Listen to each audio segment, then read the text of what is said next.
স্বৈরাচার প্রতিষ্ঠার জন্য শেখ মুজিব এদেশে বাকশাল কায়েম করেছিল। কিন্তু ৭৫ পরবর্তী বাংলাদেশে যখন জনতা বিক্ষুব্ধ এবং অস্থির পরিস্থিতি বিরাজ করছিল, যখন ছাত্র সমাজ জাহিলিয়াতে নিমজ্জিত হয়ে ইসলামের আলোয় আলোকিত হওয়ার জন্য রাস্তা খুঁজতেছিল, তখনই ইসলামী ছাত্র শিবিরের আবির্ভাব ঘটেছিল বাংলাদেশে। ঢাকা বিশ্ববিদ্যালয় কেন্দ্রীয় জামে মসজিদ থেকে শুরু করে যে কাফেলা সেদিন যাত্রা করেছিল, সেই কাফেলা আজ অবধি শত শত শাহাদাতের নজরানা পেশ করেছেন, শত শত জুলুমের নজরানা পেশ করেছেন, কিন্তু ইসলামী ছাত্র শিবিরের অগ্রযাত্রাকে আজ পর্যন্ত কেউ দমিয়ে দিতে পারেনি।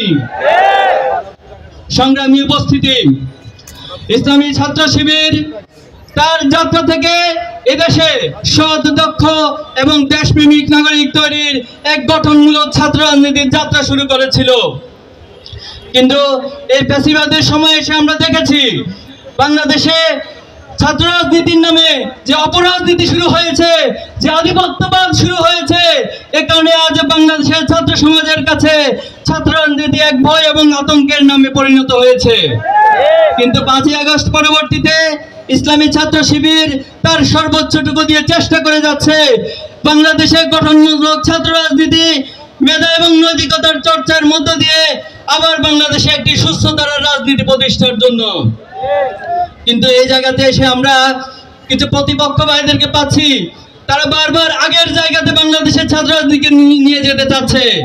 তারা আবারও ক্যাম্পাসগুলোতে দখলদারিত্ব এবং হত্যার রাজনীতি শুরু করার চেষ্টা করছে। আপনারা দেখেছেন জাহাঙ্গীরনগর বিশ্ববিদ্যালয়ে যখন ছাত্র সংসদ নির্বাচনের দাবি উত্থাপিত হয়েছে, তখন সেখানে বলা হচ্ছে ছাত্র সংসদ নির্বাচন দিলে নাকি আবার হত্যার রাজনীতি শুরু হবে।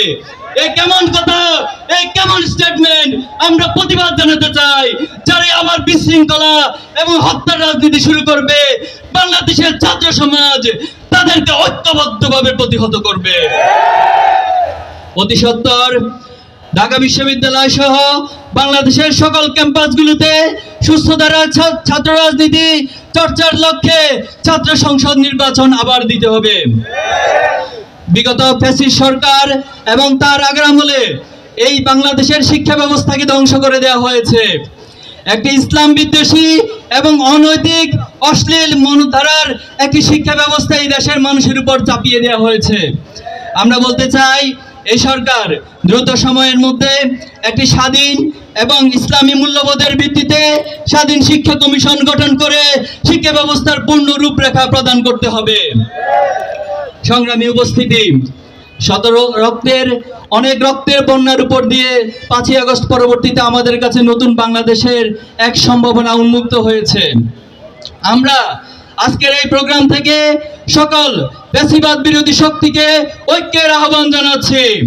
আমি নাম ধরে বলতে চাই, যারা অতীতে ফ্যাসিবাদের বিরুদ্ধে লড়াই করেছে, ছাত্র দল সহ সকল ইসলামী মূল্যবোধের দল সমূহকে জাতীয় ছাত্র ঐক্য গড়ে তোলার আহ্বান জানাচ্ছি। আমি বাংলাদেশের জামাত ইসলামী এবং বিএনপি সহ সকল রাজনৈতিক শক্তিকে জাতীয় ঐক্য গড়ে তোলার আহ্বান জানাচ্ছি। আজকের এই প্রোগ্রাম থেকে এই মেসেজ দিতে চাই, যাদের কথা এবং বক্তব্যের কারণে, যাদের কাজের কারণে ঐক্য বিনষ্ট হবে, তাদেরকে আগামী দিনে ছাত্র সমাজ জাতির বিবেকের কাঠগড়ায় দাঁড় করাবে। আপনাদের কোন ভূমিকার কারণে যদি ফ্যাসিবাদ আবার মাথা ছাড়া দিয়ে ওঠে, যদি আবার ফ্যাসিবাদ পুনর্বাসন হওয়ার সুযোগ পায়, তাহলে ছাত্র সমাজ ফ্যাসিবাদের যে পরিণতি করেছে আপনাদেরকেও একই পরিণতি বরণ করাবে। ফ্যাসিবাদ আজকে বিদেশে পালিয়ে আমাদেরকে ধমক দেয়, আমাদেরকে হুমকি দেয়, আমাদেরকে ভয় দেখায়। আমরা কি ভয় পাই? আমাদেরকে ভয় দেখিয়ে শয়তান নিজে তো পালিয়ে যায়, এবং বাংলাদেশের ফ্যাসিস্ট আমাদেরকে ভয় দেখিয়ে পালিয়ে যেতে বাধ্য হয়েছে। আমরা পৃথিবীর কোন রক্তচক্ষুকে ভয় করি না, আমরা আল্লাহ তাআলা ছাড়া পৃথিবীর কোন শক্তিকে ভয় করি না। আমাদেরকে ভয় দেখাতে আসবেন না।